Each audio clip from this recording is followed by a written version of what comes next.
Hey, welcome to the Sports Betting Zone video cast. Randall, Mike, and Bob are here to make your sports and betting entertaining, and it will be entertaining. I tell you what, especially today. We're brought to you by OddsJam, the premier odds comparison company in the world. Fantastic company for 35% off your first month with OddsJam. Use this code SBZone21, and we are going to start off by breaking down the NFL. I don't know about you guys, but I had me a good day yesterday. Over the weekend, had some very good picks. Very, very happy with what I did. And guys, Randall, I got to ask you, man, how was your weekend with betting the NFL? I'm so sick of listening to your ass already this morning. Off air, on air. Good. I've had enough, and we've only been on this for 10 minutes prior to coming on, and I'm already sick of your shit. Let's get it on then. What do you got? Hey, you said you had a good weekend. Can you enlighten us on how your fantasy football team did? No, because that's later on in the show, and you're going against the order here. Don't be a smart ass and move things around on me. I'm the friggin' host, okay? Well, you're a friggin' guest in my studio, all right? Let's get that straight. All right, well, let's talk about the New England-Indianapolis game here because, this was a game we talked about on the show on Friday, and, New England, obviously, they were shut out for most of the game. Indianapolis ended up covering. Game ended up going over. I actually had the under 43 in that game. It was a plus EV play. And, we've talked analytics before here. Can anyone explain the analytics behind Jonathan Taylor scoring a touchdown there in a spot where if you go down, you have a 100%. Don't shake your fucking head at me, Bob. You have a 100% chance of winning if you go down in that particular instance. Because Jonathan Taylor scored, he gave the ball back to New England with a chance for New England to go down and score and get an onside kick potentially and then lose the game. Why do you not go down? What are these coaches doing with analytics? It makes no sense. It's all situational. It's the same stupidity with Harbaugh yesterday. Explain to me the analytics behind going for two. You've now lost 2 games this year because you've decided to go for 2. You go to overtime in both of them. Maybe you go 1-1. I don't understand the analytics. The analytics in the NFL have got to go. It makes no sense. These guys are out. They're out basically playing Madden. That's what it is. It has nothing to do with analytics. There is no analytics that say Jonathan Taylor should have scored a touchdown on that particular instance. There's none. Okay. I got the answer for Jonathan Taylor. Then I'm going to let Mike comment on that.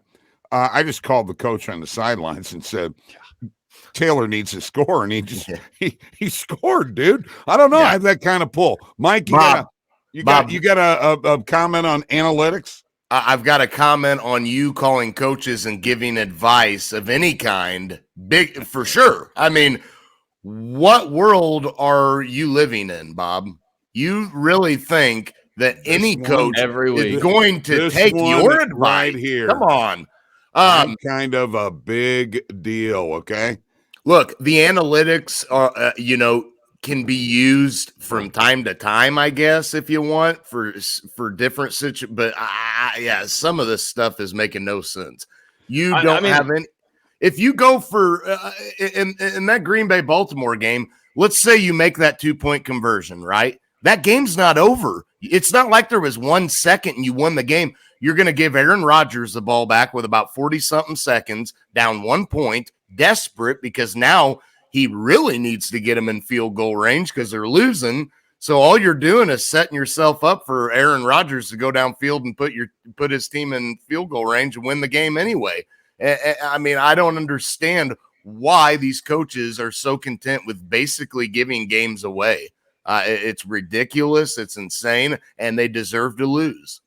And I don't disagree. The same thing goes. And again, I'm a little bit, I guess, biased or a pissed off sports bettor. I had the under 43, and if I have the over, he definitely goes down. But then, I mean, in the Carolina-Buffalo game, Buffalo 4th and 2, up 10 with, under 2 minutes to go. And 4th and 2 from the Carolina 12, they go for it instead of kicking the field goal. I don't understand that. They end up scoring. I have Carolina plus 14. It's a stone cold loser, but the analytics make no sense. It's got to go. Carolina went for it 4 times yesterday, 4 times. And now, granted, they didn't have a kicker, but I mean, the point being, you go for it 4 times. You look at the stats on that game. Carolina probably should have won that game, but just bonehead coaching. I don't understand. Baltimore went for it to start the game on the Green Bay 3. I mean, take the 3. You take the 3 there, you win the game. You're talking to an old school guy here, buddy. Listen, okay. Vince Lombardi goes for 3. Chuck Noll goes for 3. Tom Landry goes for 3. Those are some of the greatest coaches. And you know who else? Bill Belichick goes for 3. Sure. Right. I mean, I would just love to hear.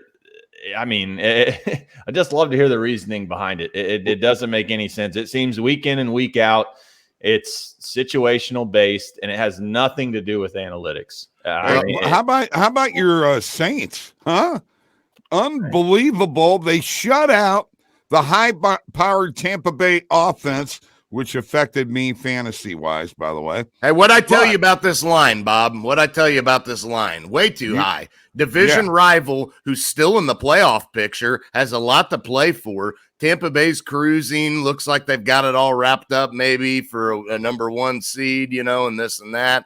The way things are going, you hope Green Bay loses a game here. This to me was no doubt that New Orleans was going to be able to be competitive and cover this spread. And not only that, Bob, I would think you would learn your lesson for playing 3 guys from the Tampa Bay Buccaneers in fantasy football. He had 3 guys in his lineup. 0 points. Yes, he had 3. What do you mean 0 points?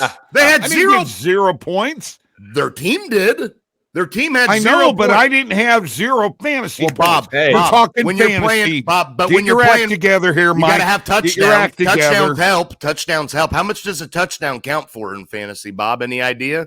He wouldn't know. They didn't calm down there, buddy. Hey, you're distorting. Bob, that's rule number 1 in fantasy. You started 3 guys from the same team. I've done it several times. Are you delusional? Don't act You're like 6 and 8. I don't care. I had the most points in the league. Oh, well, we're wanting to. Let's talk fantasy right now. You're 6 you want to change things up? Let's talk points. it. Let's talk it. All right. Let me pull it up here. Let's talk about my matchup. Tell us who in the hell gets 29.2 points out of fucking Brandon Cooks? Huh? Never, ever. He sucks. He hasn't done shit all year. Robinson, 17.8 points. That's no Jacksonville. Surprise. Ezekiel Elliott finally scores a touchdown. He hasn't done shit all year. All 3 of these guys are marginal to average fantasy players. Tom Brady fucked me as he always does, because Tom Brady I hate with a passion. Bob, hold on. I can't hold on. No. You gotta stop talking for a minute, because you just made a statement that makes no sense. You said Tom Brady fucked you. Yeah. Tom Brady is the quarterback for the team you're playing, and he only had 4 points. How do you? I don't care if he throws touchdown passes to all 3 of my guys. If he throws touchdown passes to all 3 of my guys, it's closer. How many points did your quarterback have? 23 for Bob. What's he bitching about? Tom Brady helped you. Yeah. Not if my guys score. Not if my guys catch balls and score. You guys know as well as I do, in a PPR league, if you catch the ball, we've lost games where a guy has caught the ball, got the point, but he lost a yard, and we lost by 1 point. You know it's a PPR league. You got to catch the ball. If my guys are all catching 5, 6, 7 balls, and they're all scoring touchdowns, baby, I'm kicking his ass. No, you're not. He's getting points. He's getting points for Tom Brady throwing the touchdown pass. But he doesn't get that as many. He doesn't get but he many still balances points. out. It's still it doesn't balance out. It will. It is in my favor. What's in that It cup is. that you're drinking? Huh? What's It's in the cup? whiskey. I told you I drink whiskey every morning. Okay. You are out to lunch this morning. I mean, you guys are nuts. Beyond delusional. I'm not. Hey, you know what? Let's go into Monday night. No, Well, hold on. I'm done with you guys. I don't want to talk to you no more. Brandon Cooks, he had 18 points last week. So, I mean, what do you mean he ain't done shit all year? He hasn't done shit all year. Look at him for the year, okay? How many points did that Taylor touchdown get you? That long Taylor touchdown that never should have happened. I don't want to hear it. Every excuse in the book. Whenever you lose, if Taylor doesn't score that touchdown, I haven't lost. Randall, you're down. Hey, let's get something straight. Randall, it's the a team 2 he's week. Playing, it's 2 weeks. Bob, the team you're playing only had 120 points total. I mean, you're acting like the guy. He's acting like this guy got so lucky and had all these big games at everybody, but he only ended up with 120 total points. Embarrassing. Okay. All right, look, Bob, you're making this too long, Mike. Your measly 90 points ain't going to cut it. You're making this too long. We got games to do. Monday night preview, Minnesota at Chicago, Minnesota -6, over under 44.5. Any thoughts on this game? I think Minnesota kicks Chicago's ass. What do you think? Yeah, I mean, I think I agree with you here.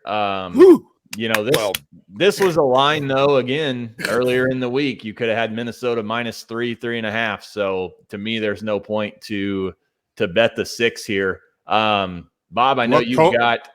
Doesn't COVID enter into that? Yeah. Well, I don't know. I didn't think the Bears were missing any guys, but I don't know. Maybe they are. But yeah, I think Minnesota definitely wins this game. Maybe I know we're going to talk about these games here shortly, but maybe a Minnesota Rams, money line parlay could be a solid play. I think that both of these teams should pick up wins. Do you have any time touchdown scores for tonight, Bob, or is that next game as well? I actually have anytime touchdown scores, in which we will talk about. Let's get through this Cleveland game. Cleveland at Vegas. I guess Mayfield is playing. The line went back up to -3. It was actually -1 for Vegas at one point in time when the COVID hit. This is why I'm asking the question. How big of an impact is COVID having on everything in sports right now, guys? Huge. I mean, look at this. I know I'm jumping ahead, but look at this Rams Seahawks games. There was like 25 guys out. I mean, my goodness, this is having a huge impact on all of sports. And, you just seen it with Cleveland, all kinds of guys out. Now we've got Baker Mayfield, who is out. Now maybe he won't be out. I'll tell you what, if you're a team playing against another team that's got all these guys out, aren't you a little pissed off that the game's got to get pushed back because the other team's got so many guys out and you're ready to play, but they're not? I mean, that's got a bug. I know Philadelphia didn't like this idea. They were not too happy that they have to play Tuesday against Washington, and they're still in a playoff race. You know, that Philadelphia is still alive. Washington is as well. And I think that the Eagles were a little pissed off that, hey, not our problem. Y'all can't get your act together. We're ready to go. I got to agree with you 100%. All right, let's do anytime TV scores for Monday night. We got 2 games, Minnesota, Chicago, Cleveland at Vegas. And I have Jarvis Landry, Justin Jefferson, and Dalvin Cook as my 3 Monday night touchdown scorers. Mike, who you got? For me, Bob, Nick Chubb is due for a touchdown. I think he's gone at least 2 games. Bob, he hasn't scored a touchdown in at least 2 games that I know of. I mean, the guy's got to get in the end zone soon. I think Nick Chubb has got to be a guy that is an anytime touchdown scorer, and Justin Jefferson as well. I'm going with Justin Jefferson as an anytime touchdown scorer. And I got to agree with you with Dalvin Cook. I mean, you know they get inside the 5. Minnesota's going to give it to that big beast. So I'll take those 3. All right. Randall, who you got? I've just got one. Darnell Mooney for the Bears is who I'm going with. Now, why do you switch things up when we say to do 3 And I then don't- you No, decided we to never change agreed it, to do When that. did we though- say 3? Bob, we Even never though we it never was agreed. your That was never idea set to in do- stone. I did 3, but that was not the set in stone deal. I could Yeah, have it done one or was. It Well, it actually wasn't. was. Yes, Randall and I had a production meeting, and that was what was said.